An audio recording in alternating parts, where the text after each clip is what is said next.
नमस्कार दोस्तों, स्वागत है आपका एक बार फिर से। आज हम उपराष्ट्रपति से संबंधित जो अनुच्छेद है उनको याद रखने की ट्रिक के बारे में देखेंगे। 1 मिनट की ट्रिक है, उसमें उपराष्ट्रपति से संबंधित जो अनुच्छेद है 63 से लेकर 70 तक उनको याद रखने की आसान सी ट्रिक है। तो चलिए शुरू करते हैं।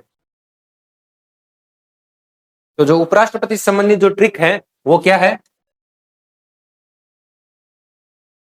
वो ट्रिक है उसका विकास शनि है। ये उपराष्ट्रपति से संबंधित जो अनुच्छेद है उनको याद रखने की आसान सी ट्रिक है। और इस ट्रिक में अपन कैसे निकालेंगे किस में कौन सा अनुच्छेद शामिल है। सबसे पहले ऊ से लेते हैं अपन उपराष्ट्रपति। उपराष्ट्रपति कौन से अनुच्छेद में है?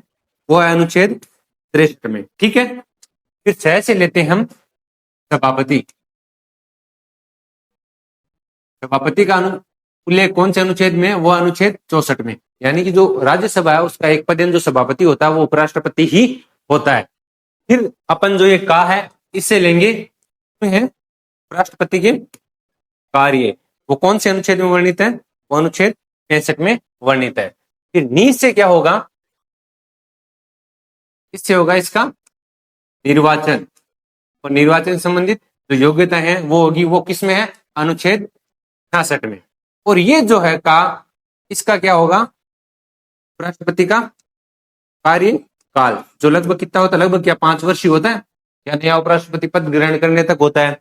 तो ये किस अनुच्छेद में वर्णित है? अनुच्छेद 67 में। तो अपन पहुंच चुके हैं अनुच्छेद 67 तक, जिसमें उपराष्ट्रपति का कार्यकाल होता है। आता है ये जो स है के अंदर भी क्या है? समय। और वो समय किस चीज का है?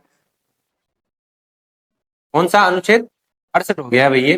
और ये समय इस चीज का है कि उपराष्ट्रपति का अगर पद खाली हो जाए या जो उपराष्ट्रपति का समय पूरा हो जाए तो अगले चुनाव कराने का जो समय है वो इस अनुच्छेद में वर्णित है। इस अनुच्छेद के अंदर क्या है कि जब उपराष्ट्रपति का पद खाली हो जाए तो जल्दी से जल्दी उसकी जो रिक्ति है, उस पद की रिक्ति है, वो पूरी की जाए।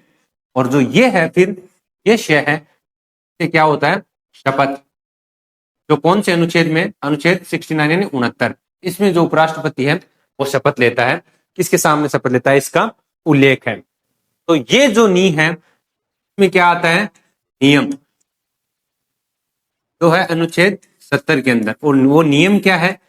जब भी राष्ट्रपति का पद खाली हो तो उसकी रिक्ति भरने के लिए उसका जो उसके कार्य हैं उसका निर्वहन करने के लिए, जिस राष्ट्रपति छुट्टी पे गया है, कोई बीमारी उमारी है, तो उसके जो कार्य है उनका निर्वहन कौन करेगा? इसके लिए जो संसद है वो क्या बना सकती है? नियम। और ऐसे नियमों के अंतर्गत जो राष्ट्रपति है उसके कार्य का जो निर्वहन है वो नॉर्मली कौन करता है? उपराष्ट्रपति करता है। तो इस नी को आप एक निर्वहन नाम से भी कनेक्ट कर सकते हो। तो ये जो ट्रिक है वो उपराष्ट्रपति से संबंधित जो अनुच्छेद है 63 से लेके 70 तक, इनको याद रखने की आसान सी ट्रिक है। उम्मीद आपको ये पसंद आई होगी और याद भी रहा होगा।